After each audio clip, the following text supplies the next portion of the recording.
महेन्द्र मेला परिदर्शन कले राज्यपाल हरिबाबू कंभमपति। महामान्य राज्यपाल हरिबाबू कंभमपति आज गजपति जिला रायगढ़ ब्लॉकर पुराण प्रसिद्ध शैवपीठ महेन्द्रगिरी शिखर चली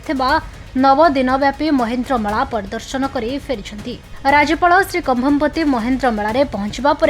सेठारे आयोजित और अनुष्ठित होता विभिन्न यज्ञस्थल परिदर्शन करने कुंती मंदिर सह विभिन्न अंचल परिदर्शन कर सेठाकु भारतर विभिन्न प्रांतरू आसिथिबा साधुसंत मानक सह साक्षात आलोचना करथिले एवं सेमानकु उपढौकन देई सम्मानित करा जायतिला। महेन्द्र मेला और सेठाकार विभिन्न मंदिर और प्राकृतिक सौंदर्य देखिबा परे ऐतिह्य संपन्न पुराण प्रसिद्ध शैवपीठ महेन्द्रगिरी संपर्क में संपूर्ण अवगत होई आगामी दिन में महेन्द्रगिरीर सर्वांगीन उन्नति पाई प्रयास करिबे बोली सेठारे उपस्थित होथिबा मंत्री मानक सह आलोचना करथिले। अच्युतानंद लिखिथिले मालिकारे 600 वर्ष तले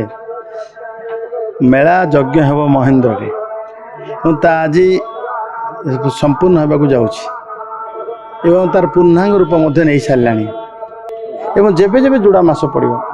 पुरुषोत्तम मासरे महेन्द्र मेला हम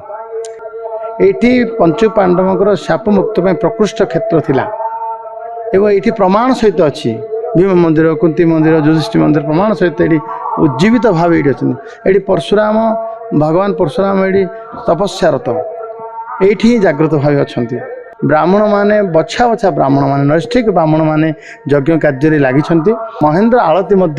एक नियारा ढंग से महेन्द्र आलती आयोजन एवं सबुपरि स्नान 5 तारिख 7 तारिख 9 तारिख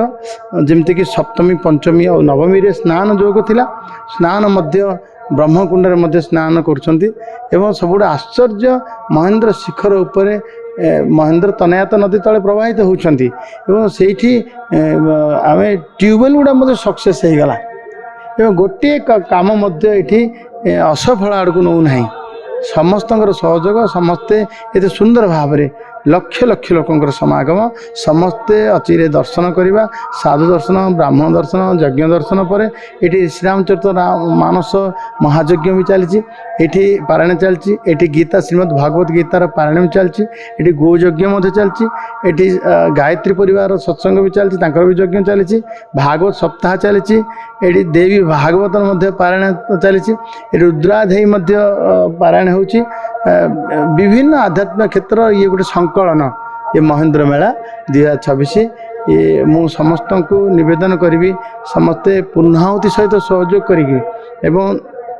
आसंता थर समस्त निमंत्रण भी दिया जाऊ सब साधु सन्त मैंने उपस्थित होता आसंतर मेला बहुत भल भाव व्यवस्थित भाव हो। राज्यपाल परिदर्शन गस्त बेले सेठारे उपमुख्यमंत्री तथा कृषि मंत्री श्री कनक बदन सिंहदेव राजस्व मंत्री श्री सुरेश पूजारी एवं परिवहन मंत्री श्री विभूतिभूषण जेना प्रमुखों समेत बहु संख्यार प्रशासनिक और पुलिस अधिकारी उपस्थित होगा सह व्यापक सुरक्षा व्यवस्था करा जायथिला। तेबे ही मेला आयोजन और अनुष्ठित एठारे संपूर्ण भाव में सफल होइछि। लक्षाधिक भक्त ही महेन्द्र मेला को आसी दर्शन कर भगवान को कृपा और आशीर्वाद नहीं फेरी।